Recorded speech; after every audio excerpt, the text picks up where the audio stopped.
What a lineup. I'm going to start south and move north. So at the end of the show, I'm going to be talking about why are Americans so sick and why are we even getting sicker? My dear friend, certified clinical nutritionist Martie is here, Martie Whittekin, and she's going to be talking about, are you ready to take some courses on nutrition? She'll offer that. One of my favorite books I'm going to teach you about today. Susie is going to be here. Susie, our pharmacist friend, Cohen, the thyroid test. And then I asked the question, when you're studying pharmaceutical drugs, you can't give them to people when the people have cancer. You first got to give them to animals. Wait a minute, where do you get all the cancer animals? Okay, we'll talk about that. And then what causes diabetes? Jam-packed, I promise you. Today's show is going to blow you away. Let's get started right now. My name is Doug Kaufmann. For the past 40 years, I've dedicated my life and even my career to finding the root cause of disease. Join me in a team of physicians, pharmacists, and scientists, and soon you too will know the cause.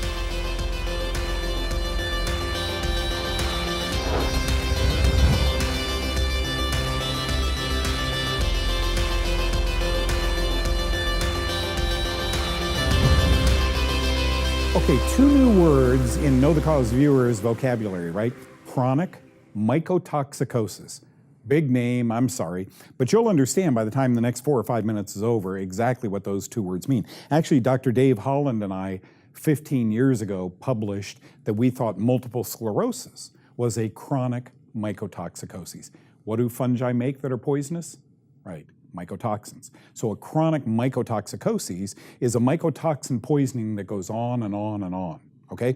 So let's start here. We want to talk about cancer. How do researchers study cancer? It's a good question. To understand how a new cancer therapy or drug might work, researchers must study animals with cancer. Many of these cancer therapies are experimental and can kill humans. They can't be used for research. I know about cancer research. I know about grouping your cancer patients and telling them, oh, we want you 20 people to go this way and try this drug. Okay, that may have some good effects. Experimenting before you get those drugs FDA approved is kind of dangerous. So that's why we give animals cancer. Did I say we give animals cancer? How in the world? Wait a minute. If we could figure that out, we could figure out how we humans get cancer. I mean, they have two nostrils and a heart and lungs and bones just like we do. Let's see if we can figure this one out. Researchers give animals cancer so they can follow their experimental therapy from the beginning of the cancer until they either recover or die. How do researchers give animals cancer? Very often, cancer researchers inject study animals with a fungal mycotoxin called aflatoxin. Do you know, a short time ago, I brought you this understanding of diabetes. How do we give bunnies and mice diabetes? We inject a different fungal mycotoxin into them. It's called streptozotocin. In this case, aflatoxin is a fusarium mold mycotoxin. Okay, and boy, this stuff's poisonous. It causes cancer in humans. No, Doug, only in animals. Okay, that's not what the scientific literature says. Liver cancer is induced in humans with this mycotoxin. Aflatoxin is very toxic and carcinogenic, means it causes cancer, produced by the Aspergillus or fusarium fungus. When the animals get sick, they should be diagnosed as having a fungal mycotoxin illness called a mycotoxicosis.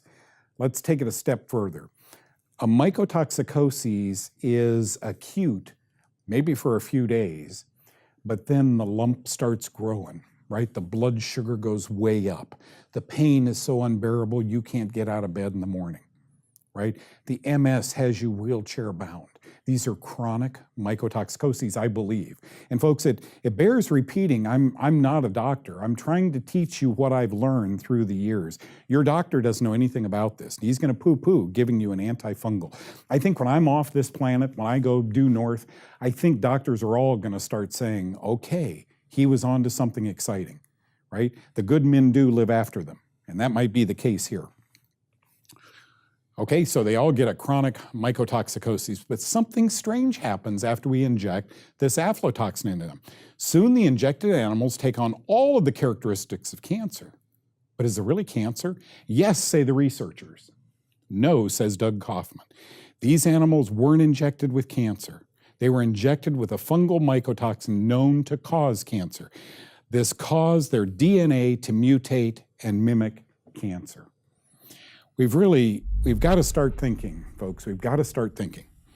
Are we exposed to this aflatoxin? You bet we are. In the United States, aflatoxin have been identified in corn and corn products, peanuts and peanut products, cotton seeds. I got to tell you, tampons, I'm really convinced that the tampon syndromes are intimately linked with rarely those tampons being impregnated with the cotton. Milk and tree nuts such as Brazil nuts, pecans, pistachios, and walnuts. See, I eat a lot of pecans and pistachios, or pecans and walnuts, and I never worry about that. Other grains and nuts are susceptible, but less prone to contamination, says FDA Gov. Folks, how do we give laboratory animals cancer? We take this mold, we let it degrade, we pull the gas or the liquid off it, the poison. It's called a mycotoxin. We inoculate study animals with it, and I'll be darned, in a few weeks, they all have cancer. They didn't come into the lab with cancer, we gave them it. Are we exposed to that same aflatoxin? If you had corn for breakfast, you eat a lot of corn, you eat a lot of grains. Wheat is another one I didn't see on the FDA chart. You're eating a lot of peanuts, you're drinking a lot of alcohol, you're on lots of antibiotics. These all expose us to these mycotoxins. Just be careful out there.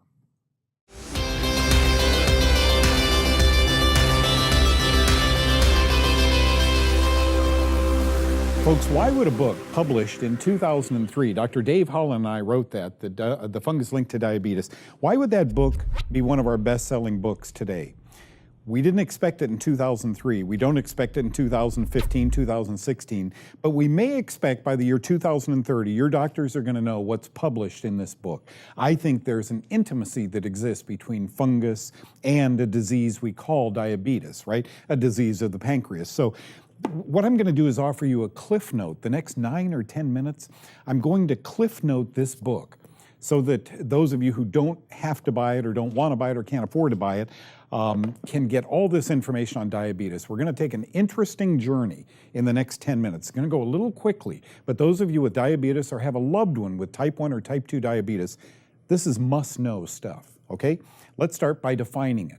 Diabetes, what is it? Diabetes experts that tell us that a breakdown of the islet cells in the pancreas causes or at least contributes to both type 1 and type 2 diabetes. Islet cells are hormone-producing cells, one of which produces, you got it, insulin. And many people shoot or injected insulin into their body on a regular basis. According to these doctors, the body's immune system mistakenly destroys these beta cells. Doesn't anyone want to know? Doesn't your doctor want to know the bottom line question? What causes the mistake in my immune system? We're told, it's just a mistake, nothing we can do about it. Folks, I've got to tell you, I think your diet, I think the medications, antibiotics that you've been on, et cetera, I think alcohol, I think uric acid all play a role in this. But what role does it really play? Okay, let's keep going. You see, I ended up on this question. What causes the mistake? What causes any autoimmune disease? If you're not looking for it, you're never going to find it. Fungus and mycotoxins, here we go. Fungi make poisonous byproducts, and they're called myco, means fungus, toxin means poison. Mycotoxins occur commonly in our grain supply in America, but consider that penicillin is also a mycotoxin. Folks, I got to tell you, penicillium is the mold, and the poison it makes is called penicillin. Ever been on the drug penicillin? Thank God it's a poison. It kills bacteria in our body in tiny doses. But what about those who are on lots of penicillin? Or when they were born, were on dose after dose after dose of penicillin? Could this directly or indirectly be responsible for a disease we call diabetes? Do antibiotics induce it? Which came first, the fungus or the diabetes? In 1976, Dr. Asaga in Japan discovers the fungus Cryptococcus in the islet cells of 2 children that died of diabetes. Later, that same fungus, Cryptococcus, was injected into the pancreatic artery of animals, resulting in type 1 diabetes that destroyed their islet cells. Cryptococcus fungus is also known to produce alloxin, a uric acid byproduct. Wait a minute, that's right, Doug. I have not only diabetes, I have gout. They tell me that's a uric acid disease. Again, what makes the uric acid? Not that you see it there, Doc. Where did it come from? The uric acid diabetes link. Wyatt in 1788 observes that people with diabetes also get gout. Is that you? In 1954, Griffiths discovers that uric acid caused diabetes in animals. But where does that uric acid come from? Svlia, in 1963, the year Kennedy was assassinated, discovered that brewer's yeast makes uric acid. Coleman then in 1990 discovers that mice fed even 10% brewer's yeast developed diabetes. 2015, 2016, most people with diabetes can have a moderate amount of alcohol, so says diabetes.org. Think that's okay based on where we're going? The mycotoxin made by penicillin became penicillin. The mycotoxin made by brewer's yeast became booze, became alcohol. Do you think it's okay if we suspect fungus and mycotoxins cause diabetes for us to be drinking alcohol? Don't go away. We'll be right back from this break. There's a whole lot more to learn on today's Know the Cause. Have you been told your thyroid's normal and yet you still feel bad? Were you told you're just depressed, overweight, or menopausal? Kick a girl when she's down. I'm worried that your physician isn't using the best test to evaluate your thyroid hormone. They often use what's called a TSH blood test, and it's kind of old school. Getting diagnosed correctly is key to getting well, and I think the best test is a ratio of free T3 to reverse T3. I'll see you next time.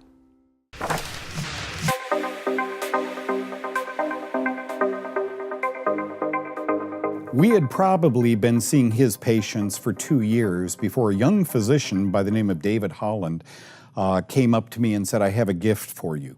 And he handed me this book, Principles and Practice of Clinical Mycology.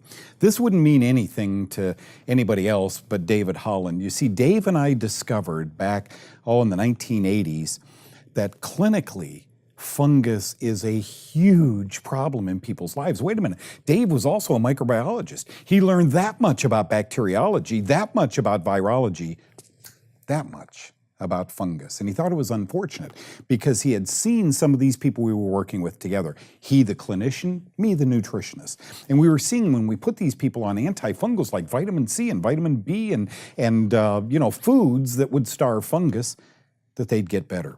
This book is a must if you have an extra $300 or $400 sitting around. Published in 1996 by Wiley Press. Dr. C.C. Kibler was the editor. Fungal infections of the respiratory tract, fungal diseases of the eye, fungal infections of the kidney and those associated with kidney failure. Can it do that? Fungal diseases of genitourinary medicine, including fungal prostatitis. We'll talk about that at some time. Fungal disease of the GI tract, fungus in the bloodstream, in the ear, nose, and throat, on the skin, fungus causing big sores in the central nervous system, fungus in the brain, fungus in the heart, fungus in the bones and joint. The book expounds on what I had seen clinically for years and years and years that was brand new to Dr. David Holland. And don't you know, a couple of you have sent me a copy of this book. I find it from time to time. Now, if you're medically inclined, you're a PhD, MD, nurse, technician watching this show, this is a must-read. A lot of polysyllable words, very, very difficult. It's not the softball book. It's the hardball book. If you really want to dig into the eye and see where fungus grows, that's your book. Maybe you have psoriasis. Maybe you have migraine headaches.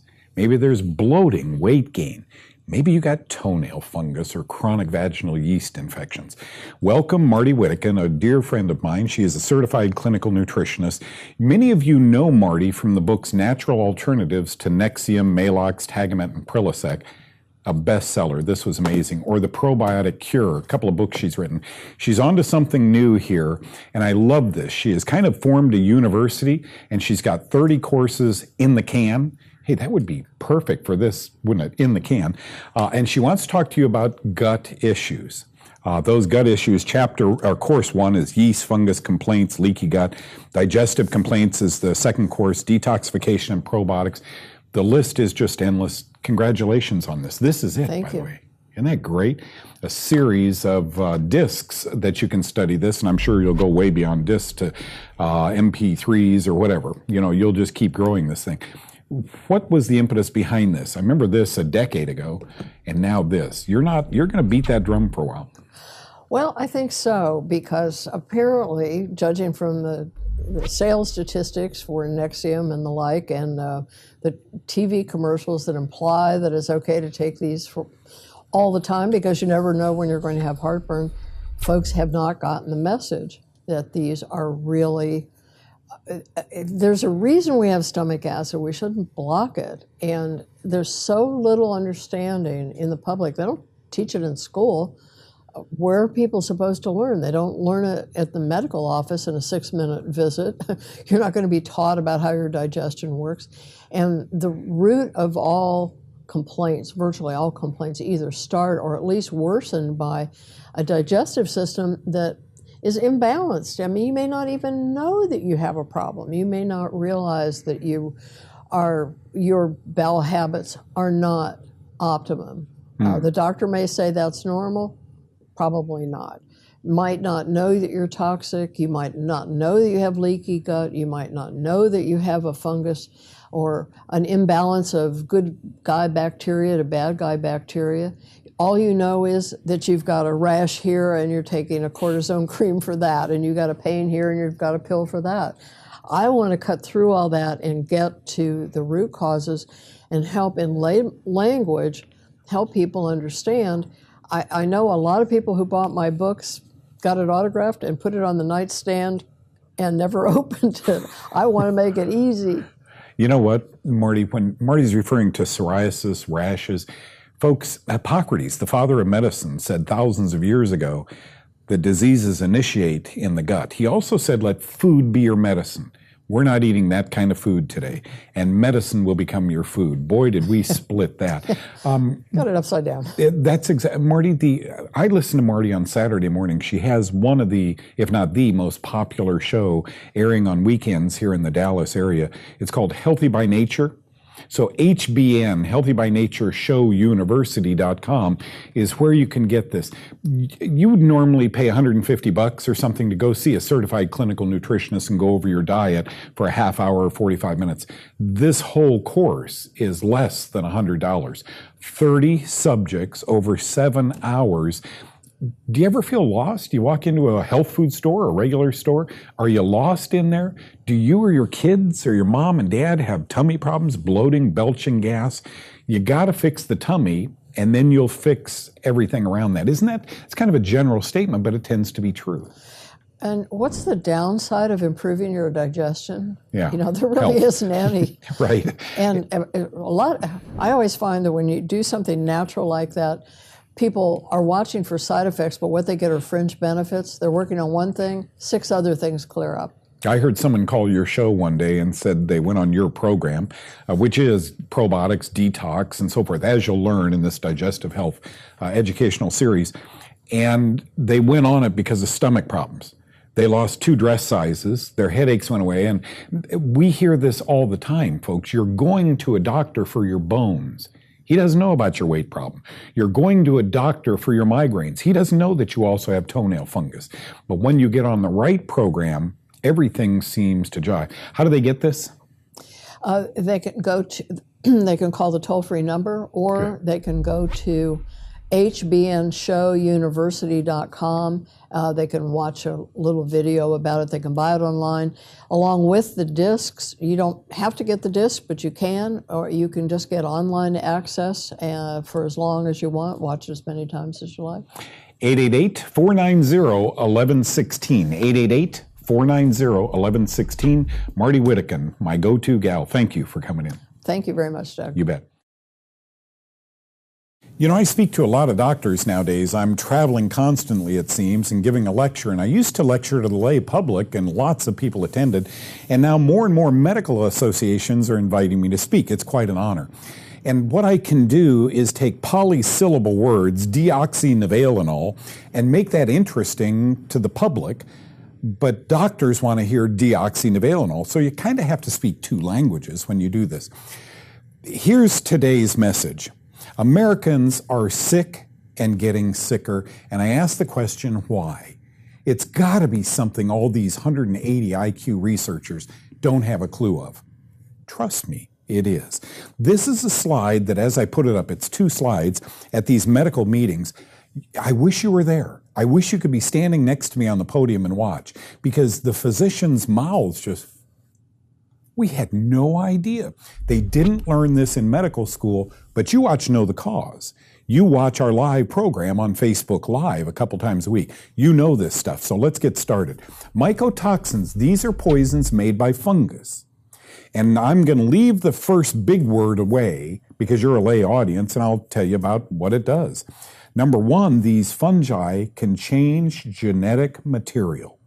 Number two, they're capable of causing, dare I say Parkinson's, when I say tremors and seizures. Number three, they can cause cancer. Number four, they damage our DNA. Isn't that what cancer is? Teratogenic. They cause defects to the developing embryo. Are you going with me on this? I mean, are you beginning to see something here? Wait a minute, Doug. Mycotoxins. Myco means fungus. Anytime you see mycology is the study of fungus. It should be mandated in every medical school in the country. It's mandated in none of them because mushrooms are fungi.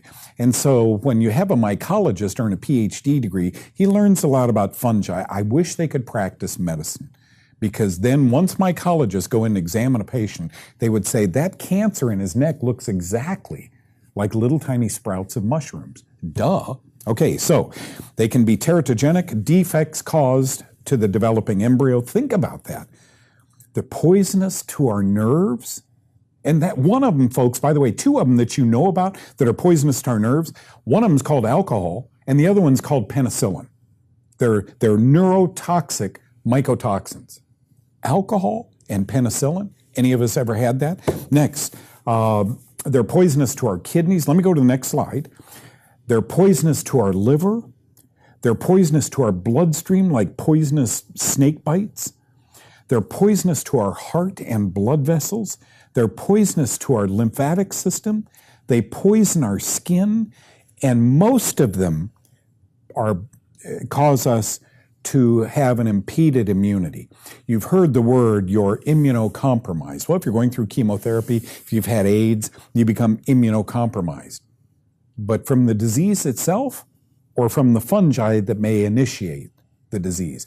We're not thinking, folks, when I talk about why Americans are sick and getting sicker, Doug's hypotheses, the damage done by alcohol when you and I were 21 through 30 years old isn't done then. It takes a long, long time for that damage to be done. Same with antibiotics. If you took the antibiotics for an ear infection when you were 12 years old and your ear fell off, okay, cause and effect relationship. That's not the way it works with antibiotics. The damage done in the intestine, I think, can take decades and decades to turn into cancer, heart disease, skin disease, kidney disease, etc. Mycotoxins, be careful, know that word. And there you have it. Enough information. Can you believe we have to get animals to have cancer first? And we do that with fungus. Why doesn't every doctor in America understand that? And what about diabetes?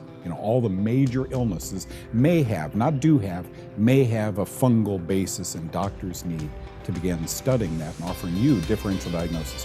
Thank you, Susie. Thank you, Martie Whittekin. Most of all, thank you guys for being here. God bless you. Bye-bye.